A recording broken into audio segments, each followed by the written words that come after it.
Wala akong order. Sino gumawa nito? Pero magkano to? 1,040 lang, sir. 1,040? Apo. Ba't, saan galing? Hindi ba sa inyo, sir, to? Hindi galing sa akin yan. Patay tayo dyan. Ito sideline lang to, sir. Kasi 1,040 kaya pinatos ko. Balikan lang. Balikan lang talaga? Hindi ba kayo naawa sa ginagawa nyo?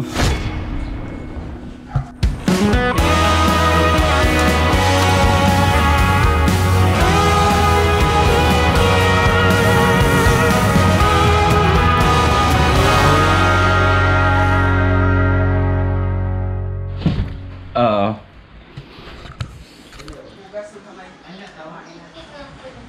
Antikan ako. May delivery na naman.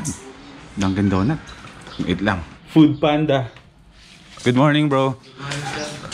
Ano na naman to? Kanino galing na naman to? Maclean Amogis, sir. Nakapangalan eh. ano nakapangalan? Maclean Amogis, tama ba? Tama naman. Dunkin Donut. Oo. Oh, ito, sir. Kanino galing? Hindi alam kung kanino galing. This is kayo po nakapangalan, sir. Talaga? Opo. Ay, thank you po. Sir, ako naman. So ibig sabihin ako ang umorder? Opo, sir. Kayo po yung nakapangalan dito eh. Wala akong order. Sino gumawa nito? Pero magkano to? Ano na naman ako, sir?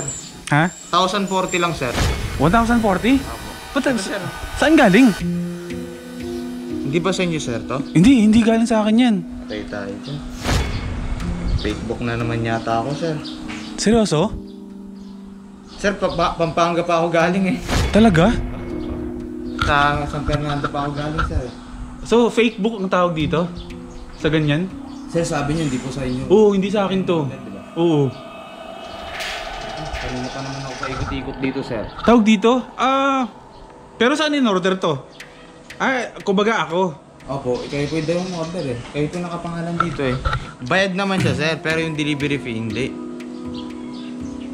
Na 1,000 ng delivery fee? Opo, kasi galing pa Pampanga, sir eh. Grabe, ang mahal ah. Sa Fernando, Pampanga pa ako galing, sir. Layo. Sinong gumawa nito? Ito yung toong bad trip. Ang layo ng pinanggalingan mo, bro. Okay lang naman to eh. Itong pero... Ayan, di pa ako nakakalabas. Di pa ako nakaka-withdraw. Sir, thank you dito sa sir ah. Ay, sige. Wala yan. Teka lang, paano ba to? Paas pa tayo ng motor, sir ah. Oo. Ginagamit ko yan pang... Yung model yan, sir. Ewan ko, kakakuha ko lang yun eh. Parang mga nasa 6 months pa lang sa akin. Tapos, Kayo ba, sir, yung nakakulab ni ni yung taga Cebu ba yun? Yung na naka-air? Aerox din? Ni Nicolas? Apo, Nicolas. Ako yun. Kayo yun, sir? Okay, napaparod kita, sir. Ayun. Ako yun. Teka lang, paano? Okay lang naman to. Medyo bad trip to. Bad trip talaga, sir. Isipin nyo na lang, yung okay lang naman sa akin ha. Isipin nyo yung ginagawa nyong kalokohan sa taong nagtatrabaho ng maayos. Sa akin, maintindihan ko yan. Okay lang naman na magpadala kayo ng ganyan. Pero yung good timing nyo, yung taong galing pa ng San Fernando para sa delivery na hindi sigurado, bad trip yun. Kasi sir, tawag ito, kumbaga sideline lang talaga to eh. Kasi ang sa Fernando, yung Food Panda hanggang sa Fernando lang, dilalabas sa Fernando. Ito sideline lang to, sir. Kasi 1,040 kaya pinatos ko. Pinatos. Kasi siyempre, ilang biyahe ko na rin yun. Mga 10 biyahe ko na rin sa Fernando yun. Ito isang biyahean lang. Oo. Balikan lang. Balikan lang talaga? Hindi ba kayo naawa sa ginagawa nyo? Tatrabaho ng maayos yung tao eh. Sige bro, sigit lang. Okay lang naman. Ang problema ko lang, hindi ako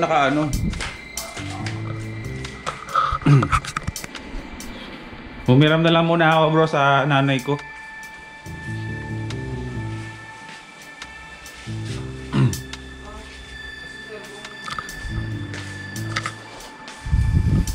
Teka bro, teka lang.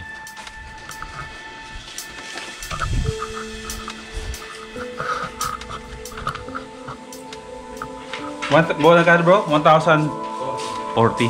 Kasi walang problema, sige. Sige, sir. It's a prank. Puta! It's a prank! Seryoso ba yan? Oo, sir. Seryoso.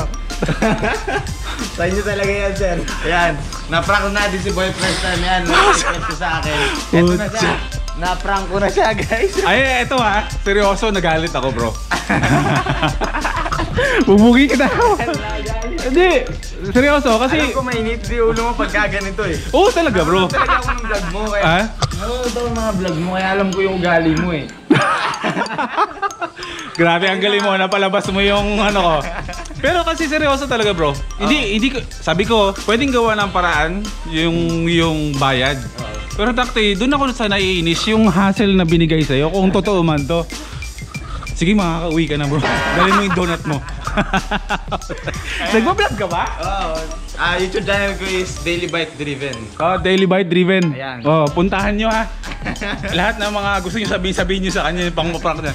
Siya lang ang prank sa akin na tuluyang bumigay yung pasensya ko. Anak ng toko ha. Solid. Grabe, bro, grabe. Pasok ka muna dito. Grabe ka. Grabe ka. Ibang klase yun. Request niya sa akin ha.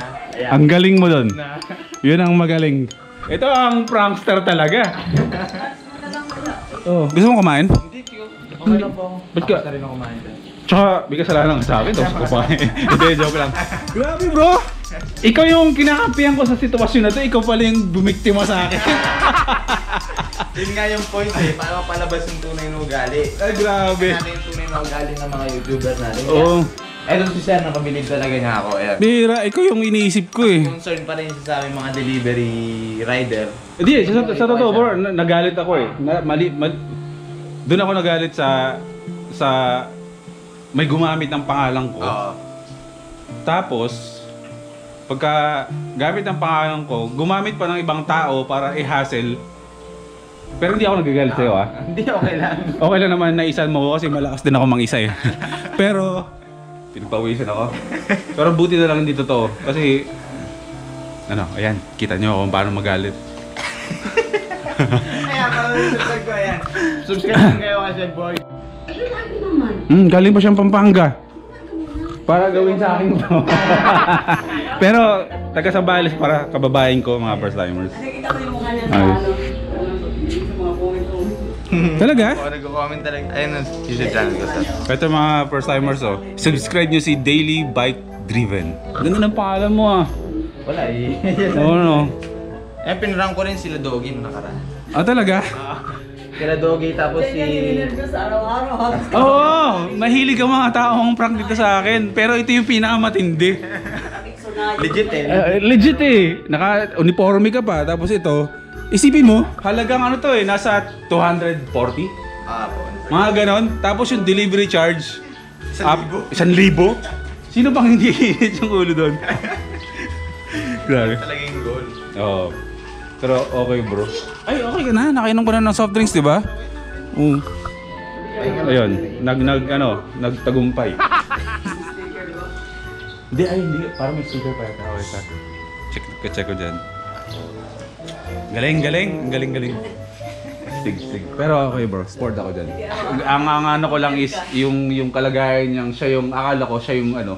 Kasi nung pagkasabi sa'yo na fake book ka, doon nagsimula yung ano ko. Ayoko na magalit sa vlog ko. Ayoko na eh. Good vibes lang tayo dito eh. Huwag kayong manloloko ng tao, lalo na sa mga nagtatrabaho ganito ha.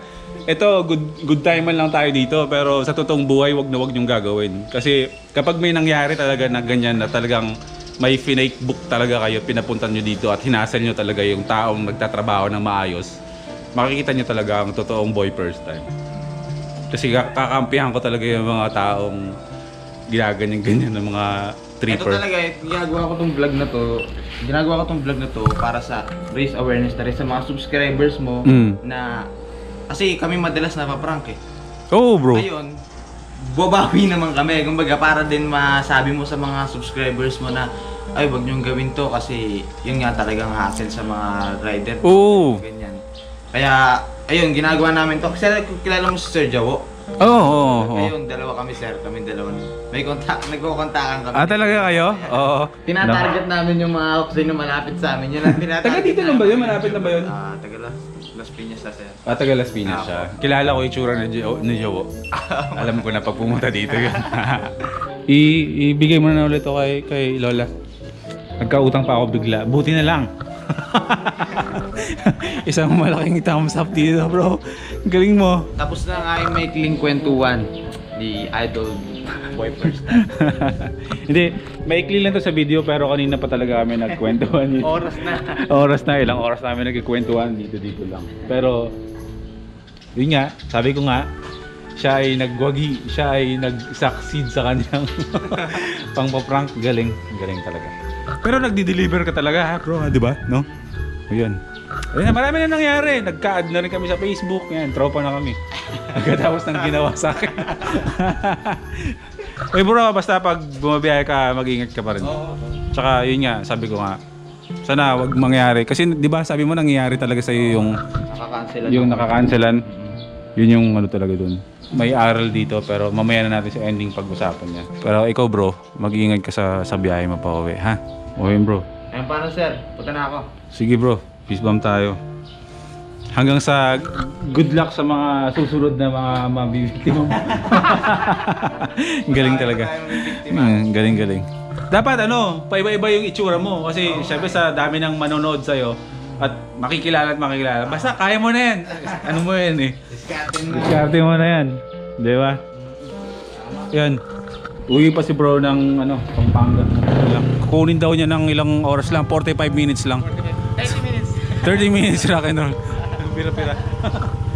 Sige bro, salamat ha. Ingat sa biyahe. Okay.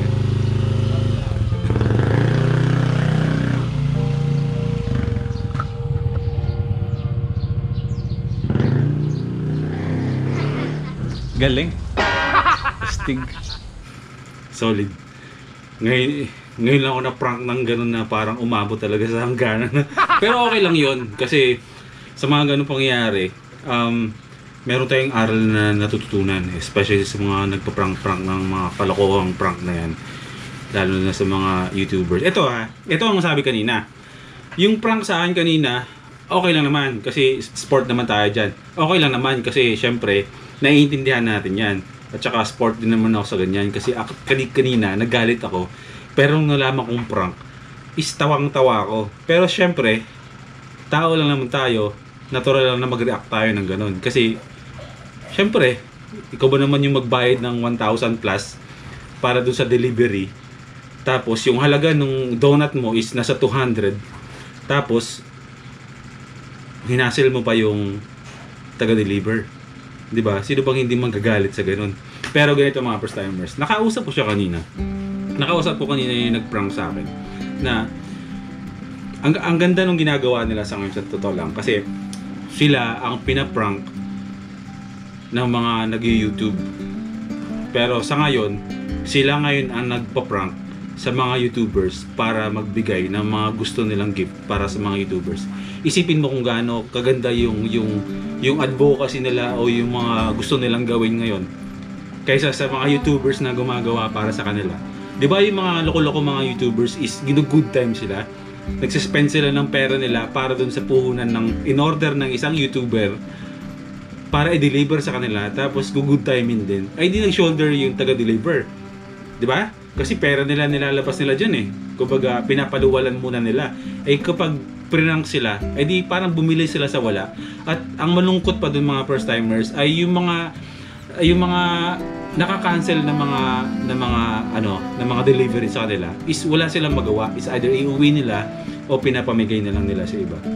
'Di ba nakakalungkot? Tapos sila ngayon, yung mga nagde-deliver na tong mga nasa Food Panda, mga nasa Grab is daw nang pa-prank sila. Pero 'di ba? Yan, tulad ng ganyan. Doon pinaprank nila yung mga favorite YouTubers nila. Eh nagdadala sila ng gift. I mean, yun nga lang. Good timing ka nila. Pero yung kapalit is hindi panghahassle sa pagkatao ng isang YouTuber man o kung sino. Diba? Isipin niyo yun. Kaya ako nakikiusap ako sa mga kapwa YouTubers. Tigilan niyo yung pangpaprank nyo sa mga nagtatrabaho ng maayos. No? Tigilan niyo yan. Maging considerate tayo sa mga taong nagtatrabaho ng maayos, ng marangal. Kasi may mga pamilya yan at namumuhunan yung mga yan. Good timing nyo na lang yung mga sarili nyo. Oh, prank nyo yung sarili nyo mag-isa. Di ba mas masaya? Parang si Raulo. Okay? Tomorrow is another day mga first timers. Rock and roll tayo bukas. Magkaharap na naman tayo na pwede nating galaan. Bigel!